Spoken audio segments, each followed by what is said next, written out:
This Alfredo Araguin postcard, look at that, comes from Cato, who says, greetings from Tacoma, Washington. Seen it. Paris, Texas.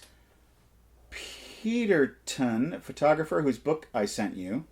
Oh yeah, the book about Nirvana. Liked it at a major inspiration for his early works. One of Cobain's favorites.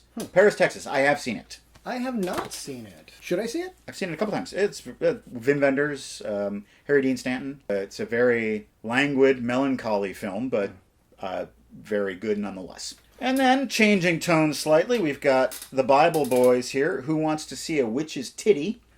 Oh. This is from Jennifer, who says, favorite movie featuring a witch's titty? Mine is Suspiria. I think Lady Sylvia Marsh could be considered a witch, so the most recent one I saw would be The Lair of the White Worm. Yeah, maybe The Shining. I don't know if we consider the woman in the bathtub a witch. Yeah, I don't know. It's fairly Probably witchy. an unquiet spirit. By the way, Paperback Paradise, big fan. This is a card from Carrie Mathias. Emily Dickinson, quote, that it will never come again is what makes life so sweet. What's it say? Let's see what Carrie has to say. I just wanted to take a minute and say a heartfelt thank you for everything you do here. I spent a lot of time catching up on all the episodes since I've been sick. I hope you get well soon. And they have lifted my spirits immensely. Chronic illness can be a very isolating thing, and having this show feels like a weekly movie night with old friends. Glad to hear it. I have been enjoying watching along with you and have watched many of the films you talk about and seen it as well.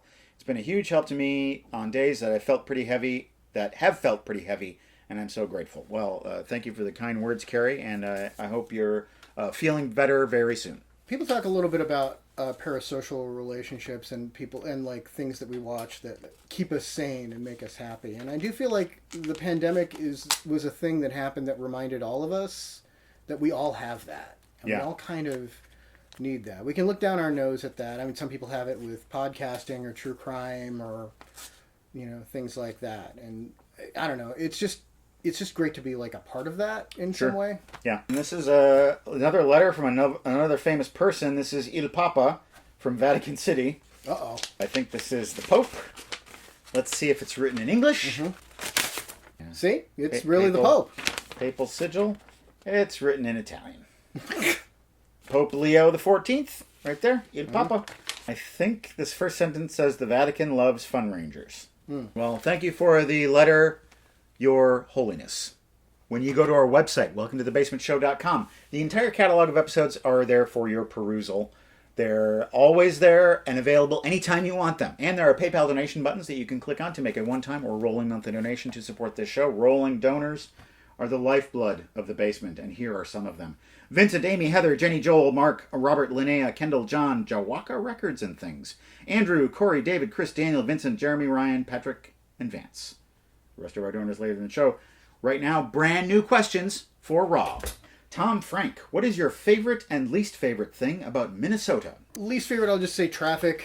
It's been particularly bad lately. We're in the construction season. Most favorite thing? Food as a catch-all. Food there is really great. The variance in restaurants is really good. I do wish that there were more Chinese restaurants there that I could enjoy, but there's also just plenty of Asian cuisine there that I do like a lot. Just the State Fair is probably the best in the nation. Hoo boy, if you've never been to the Minnesota State Fair, you have not been to a state fair. Sean Henry, jumpsuit or tracksuit? Tracksuit. I feel like that's a Jersey thing. Tim Lemire, have you ever watched a movie, felt that one of the leads was miscast, and had in mind a different actor that you think would have been better in the role? My wife and our friend and I watched all of Tom Hanks's movies over pandemic, and we read a quote from Roger Ebert that said that Splash would probably have been better if you'd reversed the roles of John Candy and Tom Hanks.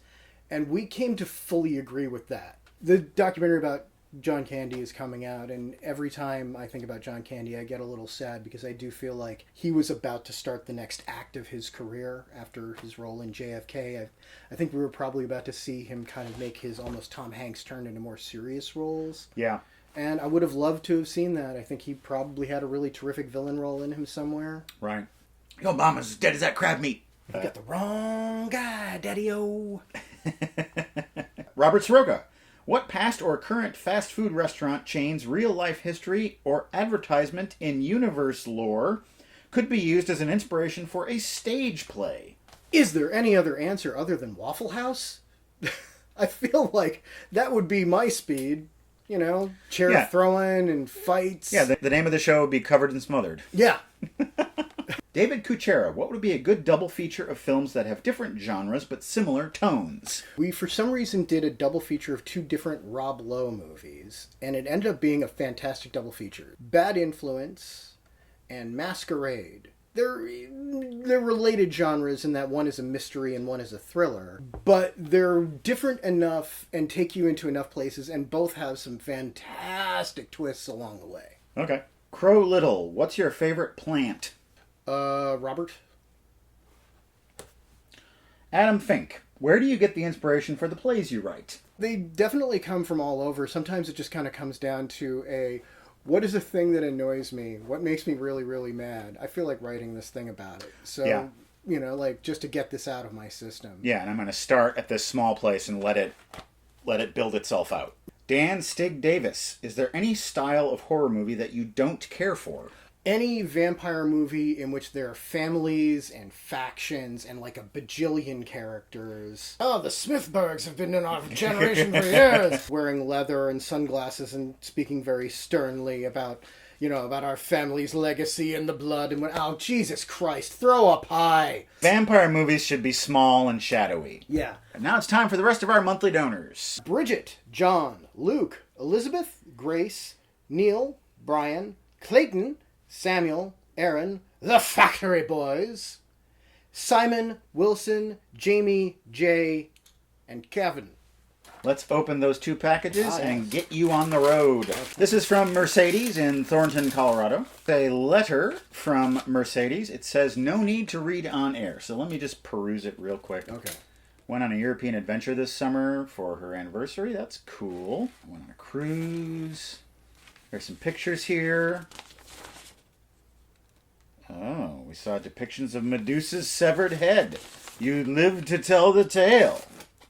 And flying home from London, we went to a super fun and unique experience for sci-fi fans called Bridge Command. You run a spaceship from a bridge. Oh yeah, that's great. A cool game. I will read the rest of this letter in my own time and see what else is in this package. Ooh, it's a French little bag. L'Alliance des spécialistes de la carte postale. Postcards. Bayeux Tapestry from the intro of Robin Hood, Prince of Thieves. There we go. And Villefranche-sur-Mer, filming location for Beaumont-sur-Mer in Dirty Rotten Scoundrels. Okay.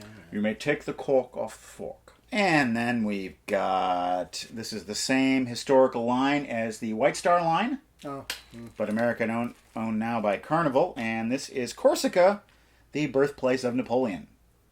Nice. Cool. Thank you. And it looks like we got DVDs in this one. Alexander likes to send DVDs. Deadpool and Wolverine. Drive Away Dolls. That's a Coen brother movie. That's right. Easily the most famous, high-profile one in the group, and that would, of course, be Devil's Night.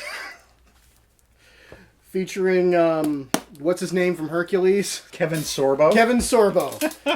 Can I read the synopsis on the back of Devil's Night? Yes. In the dark and treacherous realm of Varoka, where monsters and demons ravage the land, a sinister force, known as the Bone Devil, has cast a shadow over the kingdom.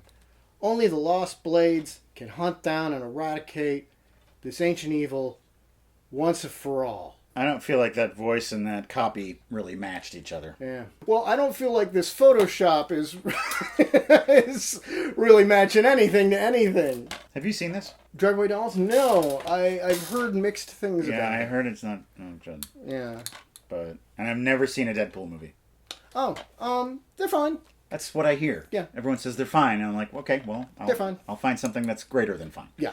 If you're not into it, the references and the comics, and if you don't think you're gonna catch all of the stuff, I don't see why you would watch this. Once again, unboxing is unboxed. And I want to thank Rob for joining me for this weekend in the basement. It's been a great time, and I hope you have a safe trip back. Bye-bye. Happy Halloween.